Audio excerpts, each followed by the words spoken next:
మేడ్చల్ జిల్లా బాచుపల్లి పిఎస్ పరిధిలో దారుణం చోటు చేసుకుంది. బ్యాగ్లో గుర్తు తెలియని మహిళా మృతదేహం లభించింది. విజయదుర్గ ఓనర్స్ అసోసియేషన్ కాలనీ నిర్మానుష్య ప్రాంతంలో బ్యాగ్ నుండి దుర్వాసన వస్తుండటంతో స్థానికులు ఇది గమనించారు. పోలీసులకు సమాచారం అందించడంతో ఘటనా స్థలానికి చేరుకుని పరిశీలించారు. మృతురాలు మెరూన్ కలర్ పంజాబీ డ్రెస్ ఉన్నట్లుగా గుర్తించారు. మృతురాలు వయస్సు 25 నుండి 35 సంవత్సరాలు ఉంటుందని అంచనా వేశారు పోలీసులు. మృతదేహాన్ని గాంధీ హాస్పిటల్కి తరలించారు. మరిన్ని వివరాలు మా ప్రతినిధి విజయ్ అందిస్తారు. బాచుపల్లి పిఎస్ పరిధిలో దారుణ ఘటన చోటు చేసుకుంది. విజయదుర్గ ఓనర్స్ అసోసియేషన్ కాలనీ పరిధిలో ఒక గుర్తు తెలియని మృతదేహం అయితే లభించింది. ఇక్కడ ప్రస్తుతం మనం అదే ప్రదేశంలో ఉన్నాము. ఆ మృతదేహం లభించినటువంటి ప్రదేశంలోనే ఉన్నాము. ఇక్కడ ఉన్నటువంటి విజయదుర్గ ఓనర్స్ అసోసియేషన్స్ కాలనీ వాళ్ళు ఒక్కసారిగా దుర్వాసన రావడంతో అసలు ఏంటి ఇది, ఏదైనా జంతు కలేబరమా లేకపోతే ఏం జరిగింది ఇక్కడ అని చెప్పి వచ్చి చూసేసరికి ఈ ప్రాంతంలోనే సరిగ్గా మనం చూస్తూ ఉన్నాం కదా. సో ఈ ప్రాంతంలోనే ఇక్కడ మనం చూసుకోవచ్చు ఆ మృతదేహానికి సంబంధించినటువంటి ఆ తరలించినటువంటి అన్ని కనిపిస్తూ ఉన్నాయి. అయితే ఈ ప్రాంతంలోనే మనకి ఇక్కడ ఒక బ్యాగులో ట్రావెల్ సూట్ కేస్ బ్యాగులో ఒక మృతదేహాన్ని ఆ హంతకుడు ఎవరైతే ఉన్నారో ఆ మృతదేహాన్ని కుక్కి ఇక్కడికి తీసుకొచ్చి వదిలేసి వెళ్ళిపోయారు. ఎవరు లేనటువంటి ఈ నిర్మానుష్య ప్రాంతంలో అయితే మనకు కనిపిస్తూ ఉంది కదా. ఈ ప్రాంతంలో ఈ రక్తపు మరకలన్నీ కూడా కనిపిస్తూ ఉన్నాయి. అదంతా కూడా ఈ శరీర అవశేషాల నుంచి వచ్చినటువంటి వ్యర్థాల మొత్తం అవశేషాలన్నీ కూడా కనిపిస్తూ ఉన్నాయి కదా. సో ఇక్కడే ఆ యొక్క హంతకుడు అతి కిరాతకంగా ఒక యువతిని అత్యంత దారుణంగా హత్య చేసి సూట్ కేసు బ్యాగులో తీసుకొచ్చి ఇక్కడ పడవేసినట్టుగా గుర్తించి దుర్వాసన వస్తుండటంతో విజయదుర్గ ఓనర్స్ అసోసియేషన్ వాళ్ళందరూ కూడా పోలీసులకు సమాచారం అందించారు. ఇక్కడికి ఘటనా స్థలానికి చేరుకున్నటువంటి పోలీసులు వెంటనే అసలు ఆ బ్యాగ్లో ఏముందని చూడగా ఒక్కసారిగా షాక్కి గురైనటువంటి పరిస్థితి కనిపిస్తూ ఉంది.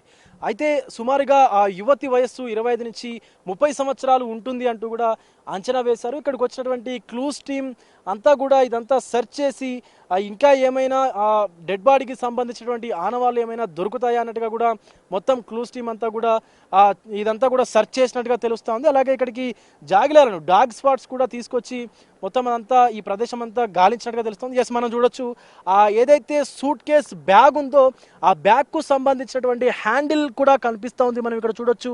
అది సుమారుగా తీసుకొచ్చి ఇక్కడ ఒక 1 వీక్ నుంచి 10 డేస్ వరకు కూడా అవుతుండొచ్చు అని చెప్పి అటు పోలీసు అధికారులు కూడా భావిస్తూ ఉన్నారు. ఎందుకంటే మనం చూడొచ్చు ఆ స్క్రూ ఏదైతే ఉందో, మనం ఇక్కడ చూస్తే ఆ స్క్రూ ఏదైతే ఉందో దానికి మొత్తం కూడా చిలుము పట్టినట్టుగా కనిపిస్తూ ఉంది.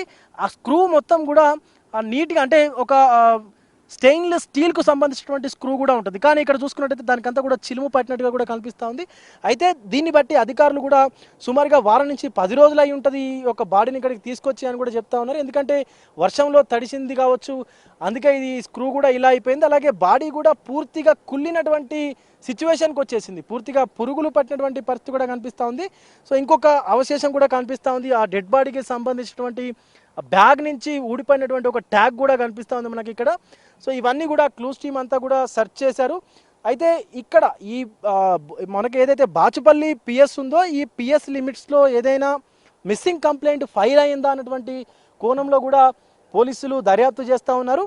అలాగే ఓన్లీ బాచుపల్లి సిటీ పిఎస్ఏ కాకుండా మిగతా ఈ మొత్తం హైదరాబాద్లో కూడా ఏమైనా మిస్సింగ్ కంప్లైంట్లు ఫైల్ అయ్యాయా అన్నట్టుగా కూడా దర్యాప్తు అయితే చేస్తున్నారు. ఒక్కసారి చూసుకున్నట్లయితే ఏరియా అంతా కూడా పూర్తిగా నిర్మానుష్యంగా అయితే ఉంది. సో దీని కింద ఈ కాలనీ కింద మొత్తం అంతా కూడా ఉంది. కానీ ఇక్కడ చూసుకున్నట్లయితే మొత్తం అసలు ఏమీ లేనటువంటి పరిస్థితి కూడా కనిపిస్తూ ఉంది. పూర్తి నిర్మానుష్యంగా కూడా కనిపిస్తూ ఉంది. సో అంతకుడు కావాలనే ముందుగానే పథకం ప్రకారమే తీసుకొచ్చి ఇక్కడ పడేసినట్టుగా కూడా తెలుస్తూ ఉంది. ఇప్పుడే ఇక్కడికి పోలీసు ఉన్నతాధికారులు కూడా చేరుకొని అసలు ఘటన ఎలా జరిగింది ఏంటి అని చెప్పేసి కూడా ఆరా తీస్తున్నటువంటి పరిస్థితి కూడా కనిపిస్తూ ఉంది. అయితే ఇంకొక విషయం ఏంటంటే ఇక్కడి వరకు అసలు కిరాతకంగా హంతకుడు ఎలా డెడ్ బాడీని తీసుకురాగలిగాడు, అసలు ఆ సూట్ కేసులో డెడ్ బాడీని తీసుకొచ్చి ఎందుకు ఇక్కడే పడేయాల్సి వచ్చింది అన్నటువంటి కోణంలో కూడా పోలీసు అధికారులు అయితే దర్యాప్తు కొనసాగిస్తూ ఉన్నారు.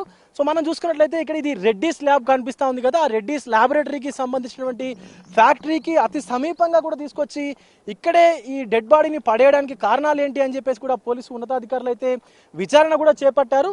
అలాగే మరీ ముఖ్యంగా చెప్పాలంటే ఇక్కడ ఈ యొక్క ఘటన జరగడంతో విజయదుర్గ ఎవరైతే ఓనర్స్ అసోసియేషన్ కాలనీ వారు ఉన్నారో ఒక్కసారిగా ఉలిక్కి పడ్డట్టుగా కూడా తెలుస్తూ ఉంది.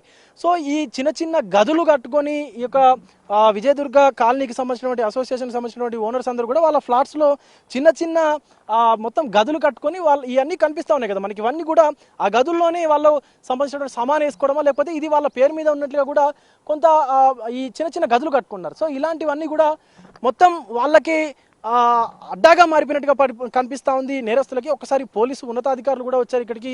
పెద్దయినా ఎప్పుడు చూశారు ఈ ఘటన, ఎప్పుడు జరిగింది, అసలు ఏమైనా ఐడియా ఉందా మీకు? ఐడియా అంటే మధ్యాహ్నము ఉదయం 7:30 ప్రాంతంలో అట్లా బాత్రూమ్ కానీ వచ్చిన పిల్లలు వచ్చేసరికి ఇక్కడ చూసి వాసన వస్తుందని అక్కడ తొవ్వి చూసే వరకు బ్యాగ్ కనిపించింది. ఆ బ్యాగ్ కనిపించేసరికి పోయి అక్కడ ఆ ముబీన్ అనేట ఆయనకు అక్కడ ఇన్ఫర్మేషన్ ఇచ్చింది వాళ్ళు. ఇక ఆయన ముబీన్ ఏం చేసిండు, పోలీసు వాళ్ళను ఇక్కడ ఇన్ఫర్మేషన్ చేసి ఇక్కడ వచ్చి చూసి ఆ పోలీసు వాళ్ళకు ఇన్ఫార్మ్ చేస్తే వాళ్ళు వచ్చి ఇక్కడ చెక్ చేసారు అన్నట్టు. అంటే పూడ్చిపెట్టారా బ్యాగ్ ఏమైనా మట్టిలోకి? లేదు అన్నతో అట్లా పొదల్లో గెంటేసారు, పొదల్లోనే పడ్డది. ఇక మళ్ళీ అక్కడికి వెళ్ళి పైకి వాళ్ళు వచ్చినాక పోలీసు వాళ్ళు వచ్చినాక తీసి ఇక్కడ రోడ్డు మీదకి తీసుకొచ్చారు అంతే. రైట్, ఇది పరిస్థితి. సుమారుగా ఉదయం 7-7:30 గంటలకు కూడా ఇక్కడికి బహిర్భూమికి వచ్చినటువంటి కొంతమంది పిల్లలు కూడా చూశారు అంటూ చెప్తా ఉన్నారు పెద్ద ఆయన అయితే. సో సూట్ కేసుని తీసుకొచ్చి ఒక్కసారి మనం వెళ్ళి చూసేటువంటి ప్రయత్నం అయితే చేద్దాం. సూట్ కేసుని తీసుకొచ్చి ఇక్కడి వరకు కూడా వెహికల్ వస్తూ ఉంటుంది. అయితే వెహికల్లో ఇక్కడ దాకా తీసుకొచ్చి 2-వీలర్లోనూ లేకపోతే ఆటో లాంటి రిక్షాలు కూడా ఇక్కడ దాకా వచ్చేటువంటి రోడ్డు సదుపాయం అయితే ఉంది. సో తీసుకొచ్చి ఇక్కడ దాకా తీసుకొచ్చి ఈ రాళ్ళు ఏవైతే కనిపిస్తూ ఉన్నాయో, మనకి ఇప్పుడు లోపలికి వెళ్తా ఉన్నాం కదా, ఈ రాళ్ళు చెట్ల పొదలు ఏవైతే కనిపిస్తూ ఉన్నాయో ఆ లోపలి వరకు తీసుకెళ్ళి బ్యాగ్ని అమాంతం ఆ లోపల పొదల్లో విసిరి వెళ్ళిపోయారంటూ కూడా ఇక్కడ ఉన్నటువంటి స్థానికులు చెప్తా ఉన్నారు. అయితే అత్యంత దారుణమైనటువంటి సిచ్యువేషన్స్లో మనకు అక్కడ బాటిల్ ఏదైతే కనిపిస్తుందో ఆ ఏరియాలోనే ఆ సూట్ కేసుని విసిరి పారేశారు ఆ పొదల్లో అంటూ కూడా స్థానికులు చెప్తా ఉన్నారు.